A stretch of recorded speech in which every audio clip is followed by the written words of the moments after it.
So karon guys, atong adtoon si Maestro Attorney Ryan Abrenica, and atong mga ibawan ang conditioning, rearing, breeding niya, mga advices niya. Let's go! Ma'am, unsaon kito ma'am? Ang padong si Titigi ma'am. Naog. Ikaw, di mo diha, nanay simentado. Nay. So, naaman siya ipadong left, dili ko. Ari mo sa left. Ay mo straight. Left ni. Usa ray left niya. Tama to. Tama.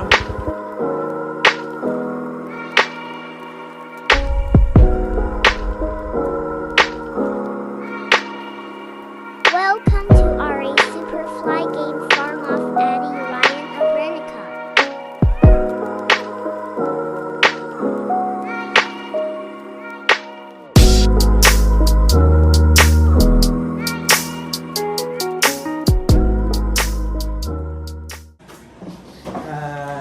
Thank you guys for watching this video. I'm here with my teacher, Attorney Ryan Abrenica. Thank you, Attorney, for accepting this interview. I'm really, really thankful and honored to have you in our video.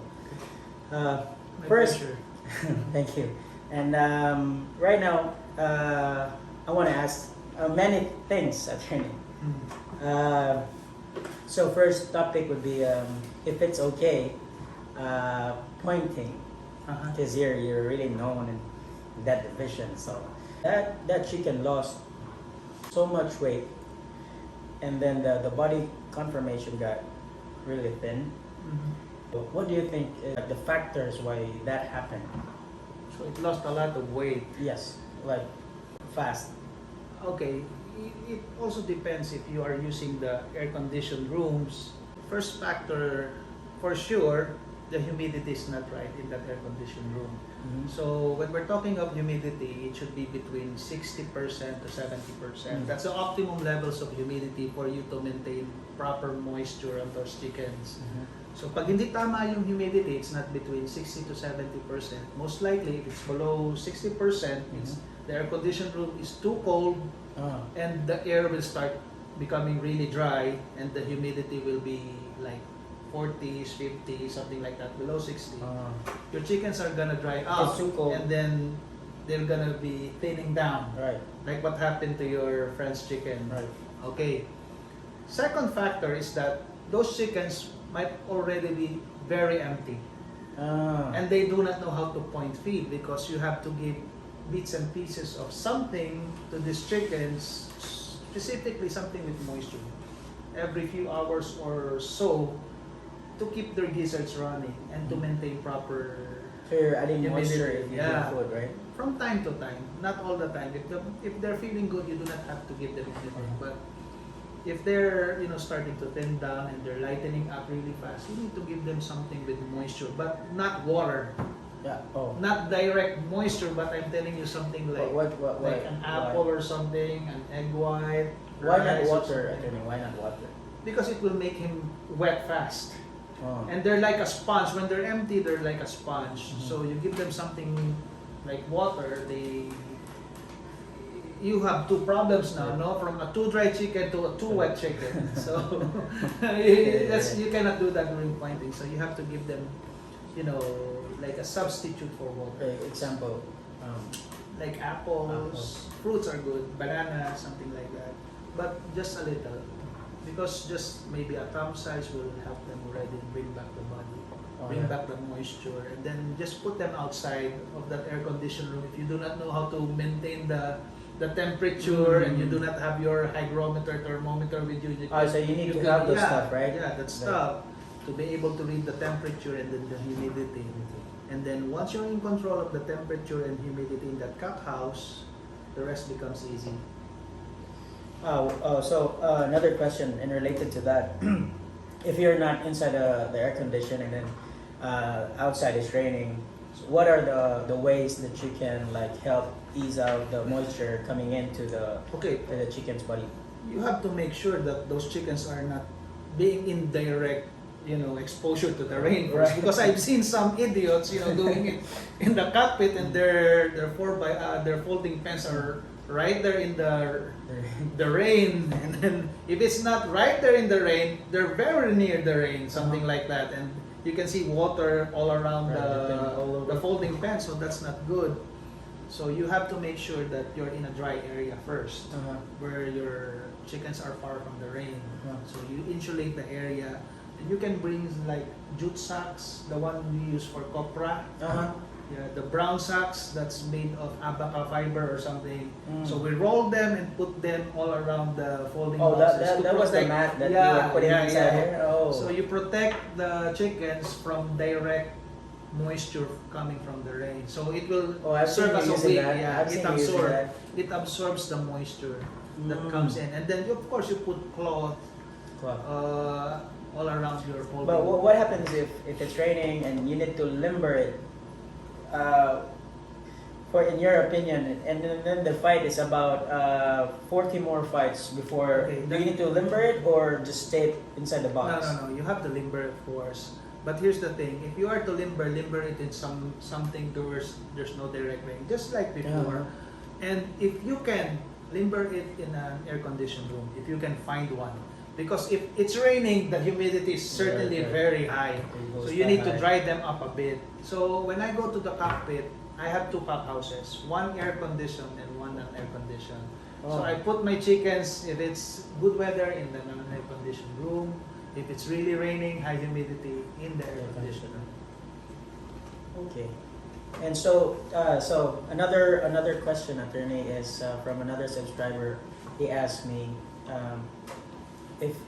if that chicken for that guy is already on point, like that time he wants to bring the chicken in the pit already, but there will be, I think he said there are 10 more fights before healing. 10 more fights before healing. So what are your like the things that you should do to keep that on point in there, not like over that or like drop down? First of all, here's the thing: if there's still 10 fights left, that's gonna be like nearing 2 hours before he is fought. So he should still be in his stall or something and resting there, and you just take him out like very near fight time upon healing already. But you do not have to be carrying him all around with 2 more hours left before he fights. So you should still be resting him, and then just limber him like 20 minutes just before healing time, something like that. You need to keep them rested. If they're already on point, all they need is to just hold on to that point by giving them rest. And if they're a little bit, if they're a little bit edgy or a little bit becoming too uneasy because he's feeling really hungry because he's on point, just give him a bit of something, to just keep his mind off food or something. Example, like the one I told you before, apples. Cracked corn or anything. It depends on the moisture he's carrying.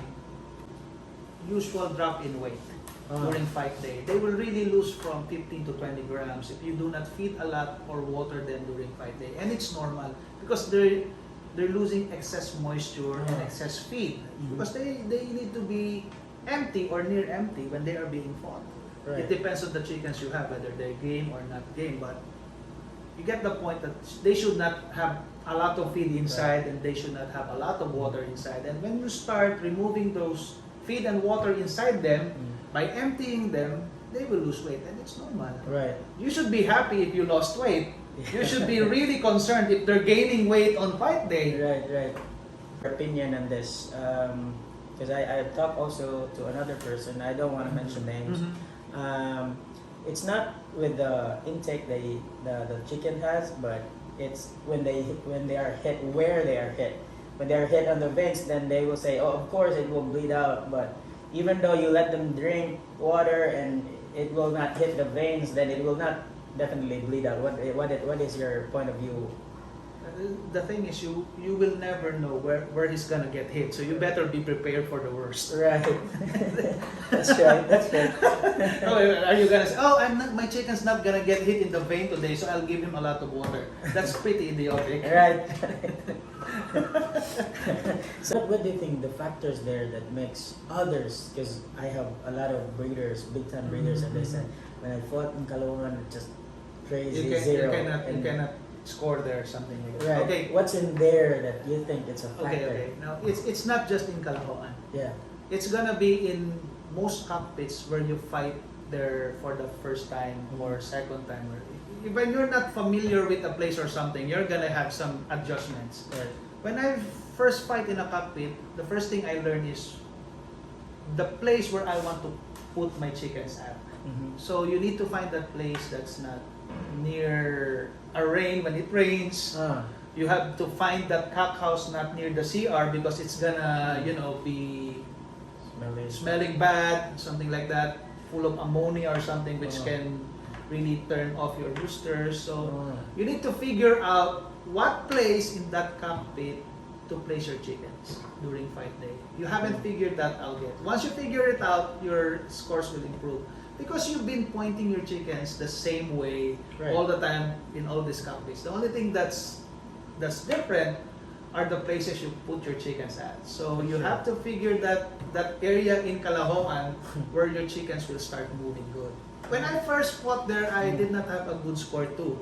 But my scores improved as soon as I figure out where to put my chickens.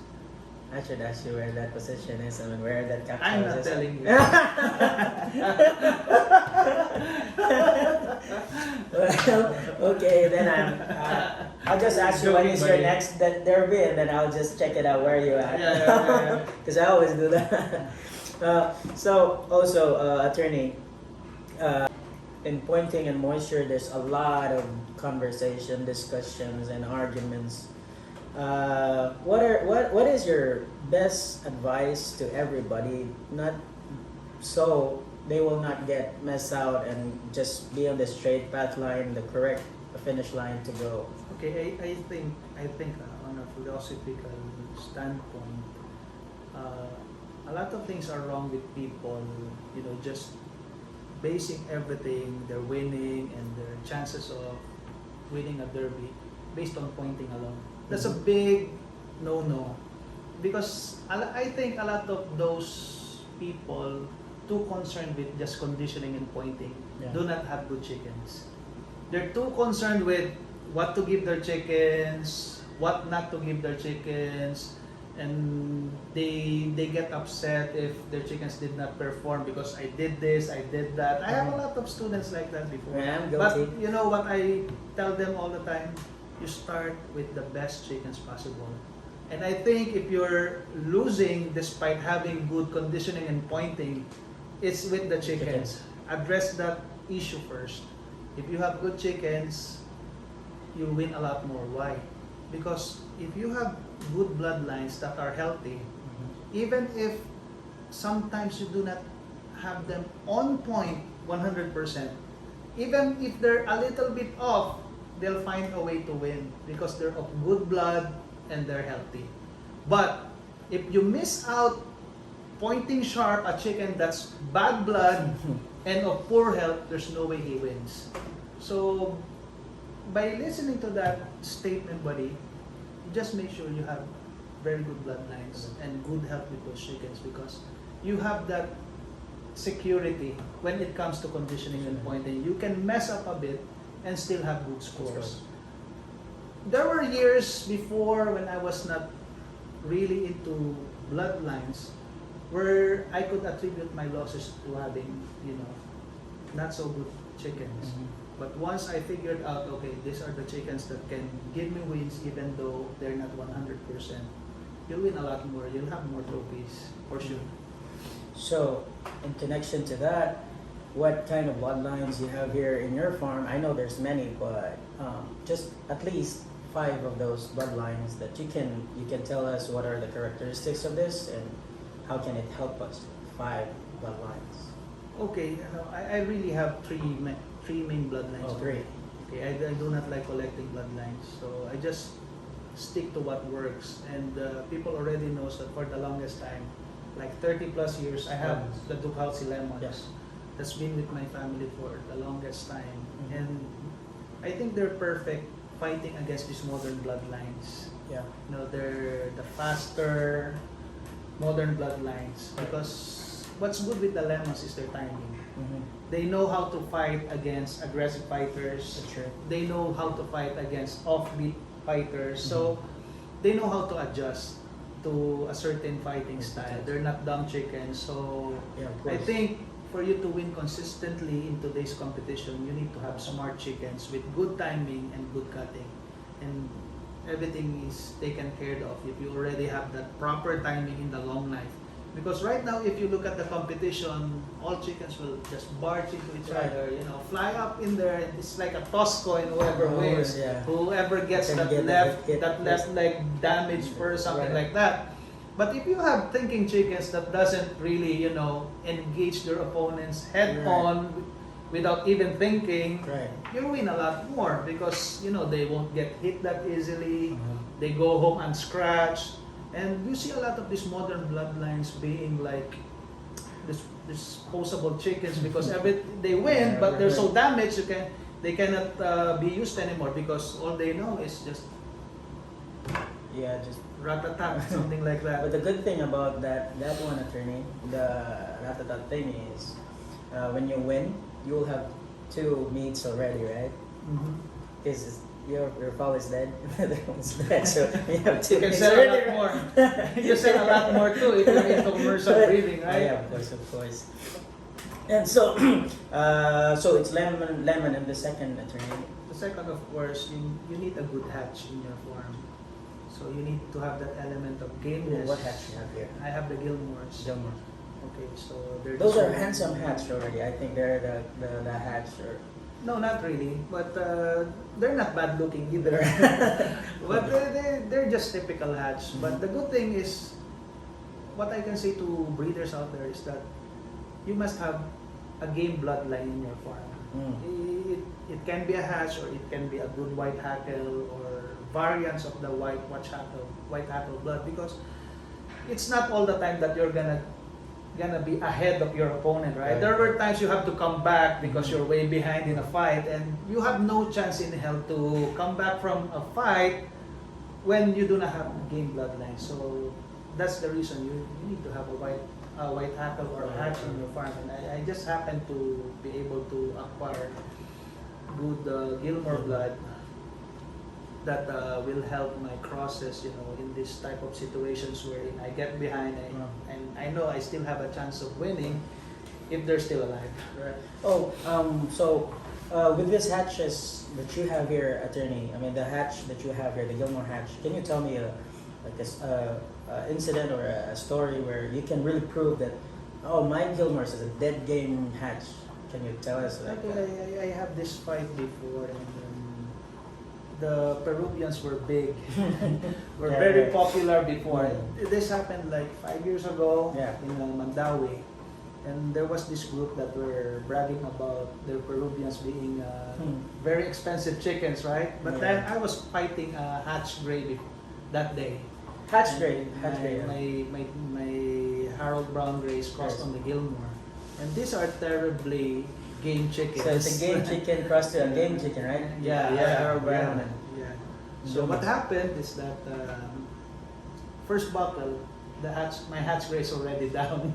It's still alive. Against a Peruvian. The Peruvian was, you know, giving it hell, something Right, like right. that, but could not kill it outright. And on the second minute, it was put down. The hatch gray through something, and I think it hit the Peruvian somewhere in the leg or something. But Leg. it started bleeding, but the hatch gray just won't stop pecking. You know, he still believes he can win the fight because they're dead game. It started pecking the Peruvian on its head up until the 8th minute. The Peruvian ran. I was already about to pay But that you have chicken a of game yours- chicken, right? That game of yours is already like flat on Yeah, the flat ground. on the ground, and then his face was blooded, and you know, just whenever he would be karayod, he would start pecking non-stop, you know, and then the peck is like he believes She's still winning. he's still winning. It was so hard the peck. You can see the Peruvian already moving its head, trying to avoid the peck because the gray was really pecking really hard because he was so, I think, mad that he's down and could not do anything, right? Something like that. But that's just example of things that can happen when you have true green bloodlines. It's not over till it's over. Oh, by the way, I missed out one thing. The first one is lemon. So tell us what's been the experience about the lemons that you said that you can say in yourself that, oh, this bloodline is what I will use for the rest of my sabong career, or yeah, my passion. Yeah, well, the lemons have given me 2 Breeder of the Year titles here in Cebu, and in each of those 2 times, they have the record set in the cockpit because when they won those 17 stag derbies, both scores were at 14 wins, 2 losses, 1 draw. Wow. And those are not broken yet. And it's the lemons doing that. And I was, during those Breeder of the Year titles, I have like 2 or 3 lemons winning twice or 3 times in that leg, in those derbies. So you can really reuse them because they win clean, Yeah. something like that. And you can breed a lot lesser chickens in numbers with breeding smart chickens. Right. But with low IQ bloodlines, you have to breed thousands to win derbies. With lemons, you just need a few. So with that lemon, attorney, I'll just talk with the lemons first. With that lemons, how do you cross them? You cross them half and half, or 1/4 of that, or what is it? The good thing about the lemons is that they're good half and half. They're good at a quarter blood. But the thing is, the lemons are not picky when it comes to crossing them. They cross well with almost anything. What do you use? The bird? Whether it's cock side or hen side, whether you cross it with a hatch, a round head, a claret, also a sweater, they're not picky. And are they dominant with in terms of the Looks, physical looks? yeah. They at half and half they will look like lemons at first. Oh yeah. And there was this, I don't want to mention him, but I have this godfather who's really big time. One of the biggest farms in the Philippines. And when he started using my lemons, costing his sweaters, they won like 8 big event derbies in a year. And those were the 50-50 sweater lemons. The following year, he bred them like three-quarter sweaters, 1/4 lemon, and they're still winning a lot. But I truly believe he would have won more if he bred it back to the lemon side, because he bred it back to the sweater side because he wanted guapo chickens. Okay. Oh, by the way, attorney, I would just like to clarify something, and I would just like you to answer that question, because there's a lot of things debating, like when they spar, they'll say, "Oh, very nice cutting moves," and I don't know, how do you really describe cutting? Like for you, how do you describe when you say the word cutting? Is it the move? How they I don't know how, but so tell us, how do you describe cutting? You cannot, of course, see it during sparring. Sure, that's right. It's only in the pit where you can really see through cutting, but you have good cutting chickens if they kill fast with the least amount of blows. They should be able to dispose of their opponents with the least amount of blows. So if you have chickens winning in like 5-6 seconds, regularly, 10 seconds is becoming long, 20 seconds is becoming long, and you have these chickens, just one blow and damages the opponent, then you have good cutting chickens. Oh, so that's the meaning of cutting for you, right? So third, attorney. So we goes to oh, by the way, for that hatch, attorney, are they also good cutting chickens, or? My Gilmores are like average cutting chickens. They're not really supposed to be great cutters, but they're game. They're powerful, and they have enough speed to be not left behind in the long knife, because the problem with most hatches is that they're not fast, right? And they're slow to turn, something like that, and you just have to look for a hatch that's a little bit athletic enough already for the fights here in the Philippines. Yeah. Okay. The Gilmores are that.